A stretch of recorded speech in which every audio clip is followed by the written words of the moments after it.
Hello and welcome to Lavneesh sir की class. आज की ये शिक्षा निदेशालय राष्ट्रीय राजधानी क्षेत्र दिल्ली की आकलन कार्यपत्रक नंबर 4 जो कि कक्षा 8वीं के विद्यार्थियों के लिए है, यह लिया गया है विज्ञान विषय से और इसमें हमें कुछ प्रश्नों के उत्तर देने हैं। तो चलिए उसको हम करते हैं। सभी प्रश्न अनिवार्य हैं।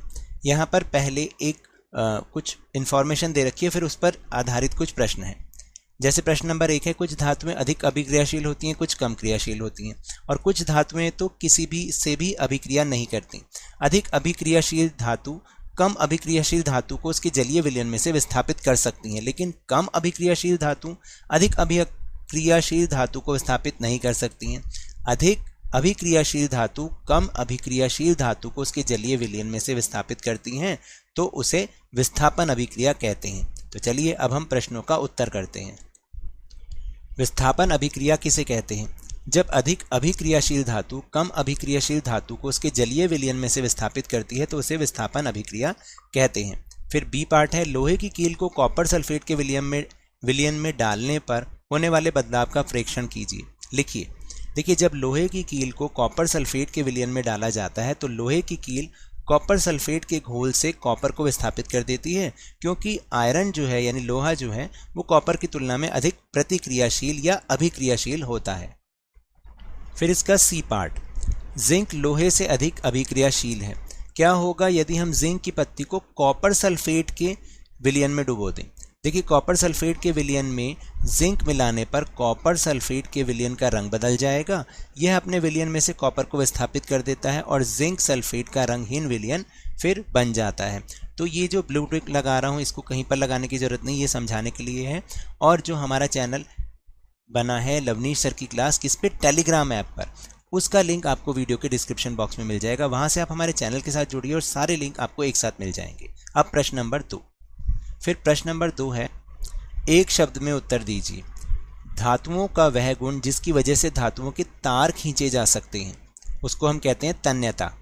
धातु जो तरल अवस्था में पाई जाती है, धातु जो तरल अवस्था में पाई जाती है तो वो ब्रोमीन नहीं है, वो है पारा, जिसको हम मरकरी भी कहते हैं। ठीक है, मरकरी। फिर धातुओं का वह गुण जिसकी वजह से धातुओं की चादर बनाई जाती है, आघात वर्धनीयता। फिर है कौन सा धातु अधिक अभिक्रियाशील होगा, लोहा या जिंक? तो वो है जिंक। और किस धातु को मिट्टी के तेल में रखा जाता है? सोडियम को। फिर इसके बाद है कॉलम 1 और कॉलम 2 के साथ उसका सही मिलान कीजिए। तो इसको कैसे करना है देखो। जैसे लैक्टिक अम्ल है, लैक्टिक अम्ल किस में होता है? दही में होता है। फिर एसिटिक अम्ल किस में होगा? सिरका। फिर एस्कॉर्बिक अम्ल यानी विटामिन सी वो होगा आंवला में। फिर साइट्रिक अम्ल किस में होगा? साइट्रिक अम्ल जो होता है वो होता है खट्टे फलों में। और सोडियम हाइड्रोक्साइड साबुन बनाने में। फिर इसके बाद है धातुओं की कोई 2 भौतिक और एक रासायनिक गुण लिखिए। देखिए, भौतिक गुण क्या है यहाँ पर ऊपर लिख लेना, भौतिक गुण। धातुएं ऊष्मा और विद्युत की सुचालक होती हैं और यह पारे को छोड़ के केवल कमरे के तापमान पर ठोस रूप में होती हैं। फिर इसका रासायनिक गुण क्या होगा? यहाँ पे लिखोगे आप रासायनिक गुण। धातुएं अम्ल व क्षार से भी अभिक्रिया करती हैं। और इसका बी पार्ट है, कॉपर और कार्बन में से किसे बिजली के तार बनाने में उपयोग किया जाता है? ऐसे लिखना है इसको, बनाने में उपयोग किया जाता है। ठीक है, और क्यों? तो देखिए, कॉपर और कार्बन में कॉपर धातु का उपयोग बिजली के तार बनाने के लिए किया जाता है क्योंकि यह प्रकृति में अत्यधिक तन्य होता है और यह विद्युत का अच्छा सुचालक भी है। तो ये तो थी आज की वर्कशीट। अगर मेरे इस तरह समझाने से अब आपको समझ में आने लगा है तो इस चैनल और वीडियो को लाइक कीजिए, शेयर कीजिए और अगर नए हैं तो सब्सक्राइब भी कर लीजिए।